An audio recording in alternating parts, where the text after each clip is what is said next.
கடக ராசிக்காரங்க நல்லது கெட்டதை முழுசா தெரிஞ்சவங்க, சந்திர பகவானை ராசி அதிபதியாக கொண்டவங்க, எல்லா இடங்கள்லையும் நேர்மையையும் உண்மையை மட்டுமே நம்பக்கூடியவங்க. உங்களுக்கு சொந்தமோ பந்தமோ அது தப்புனா அது தப்பு தான், வெட்டு ஒன்று துண்டு ரெண்டுன்னு பேசக்கூடியவங்க. உண்மை நியாயத்துக்கு மட்டுமே என்னைக்குமே கை கொடுப்பீங்க. உண்மைக்கு புறமா எந்த ஒரு விஷயத்தையுமே செய்ய மாட்டீங்க. இதனால தான் கடகராசிக்காரங்களுக்கு நிறைய கஷ்டங்களும் துன்பங்களும் அதிகமாகவே வந்துட்டு இருக்கு.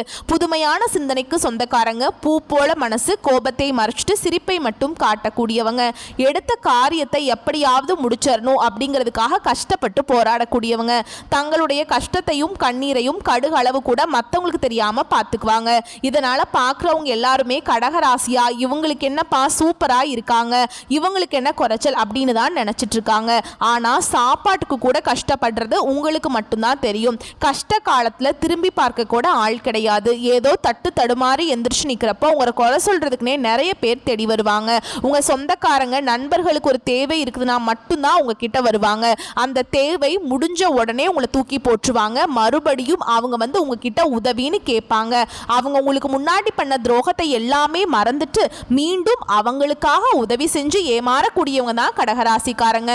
வாழ்க்கையில எப்படியாவது முன்னேறணும் அப்படிங்கிறதுக்காக தினம் தினம் கஷ்டப்பட்டு உழைக்கக்கூடியவங்க நீங்க.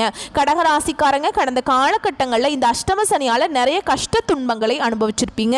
வாழ்க்கையில நல்ல ஒரு முன்னேற்றம்ங்கிறதே கடந்த காலகட்டங்களில் இருந்திருக்காது. கடகராசிக்காரங்க வாழ்க்கையில கடந்த காலகட்டங்களில் ஏதாவது ஒரு பிரச்சனைங்கிறது புதுசா வந்துகிட்டு தான் இருந்திருக்கும்.